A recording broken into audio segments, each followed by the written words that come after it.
Part 1. Founding the New Nation. Circa 33,000 BC to AD 1783. The European explorers who followed Christopher Columbus to North America in the 16th century had no notion of founding a new nation.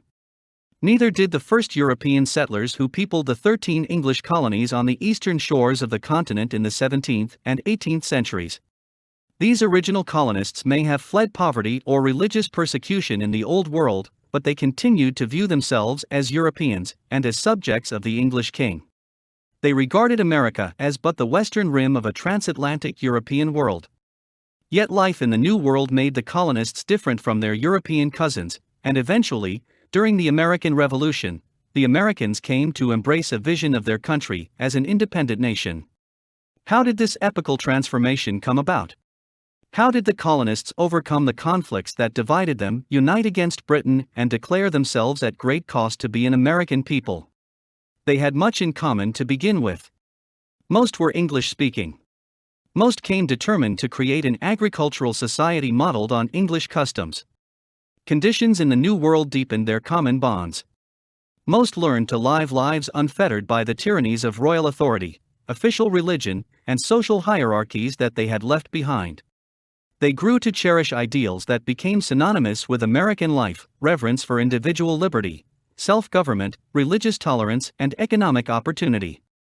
They also commonly displayed a willingness to subjugate outsiders, first Indians, who were nearly annihilated through war and disease, and then Africans, who were brought in chains to serve as slave labor, especially on the tobacco, rice, and indigo plantations of the southern colonies. But if the settlement experience gave people a common stock of values, both good and bad, it also divided them. The 13 colonies were quite different from one another.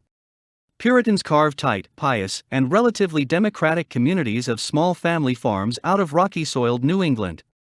Theirs was a homogeneous world in comparison to most of the southern colonies, where large landholders, mostly Anglicans, built plantations along the coast from which they lorded over a labor force of black slaves and looked down upon the poor white farmers who settled the backcountry.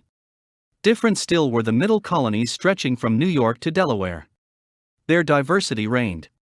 Well-to-do merchants put their stamp on New York City, as Quakers did on Philadelphia, while out in the countryside sprawling estates were interspersed with modest homesteads. Within individual colonies, conflicts festered over economic interests, ethnic rivalries, and religious practices. All those clashes made it difficult for colonists to imagine that they were a single people with a common destiny, much less that they ought to break free from Britain. The American colonists, in fact, had little reason to complain about Britain.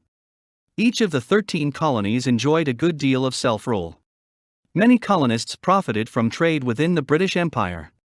But by the 1760s, this stable arrangement began to crumble, a victim of the imperial rivalry between France and Britain. Their struggle for supremacy in North America began in the late 17th century and finally dragged in the colonists during the French and Indian War from 1756 to 1763. That war in one sense strengthened ties with Britain, since colonial militias fought triumphantly alongside the British Army against their mutual French and Indian enemies. But by driving the French from the North American continent, the British made themselves less indispensable to the American colonies.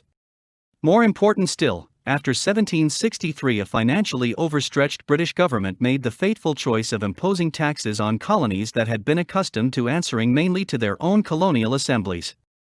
By the 1770s, issues of taxation, self-rule, and trade restrictions brought the crisis of imperial authority to a head. Although as late as 1775 most people in the colonies clung to the hope of some kind of accommodation short of outright independence, royal intransigence soon thrust the colonists into a war of independence that neither antagonist could have anticipated just a few years before. 8 years of Revolutionary War did more than anything in the colonial past to bring Americans together as a nation. Comradeship in arms and the struggle to shape a national government forced Americans to subdue their differences as best they could. But the spirit of national unity was hardly universal. 1 in 5 colonists sided with the British as loyalists, and a generation would pass before the wounds of this first American Civil War fully healed. Yet in the end, Americans won the Revolution, with no small measure of help from the French, because in every colony people shared a firm belief that they were fighting for the unalienable rights of life, liberty, and the pursuit of happiness, in the words of Thomas Jefferson's magnificent Declaration of Independence. Almost 200 years of living a new life had prepared Americans to found a new nation.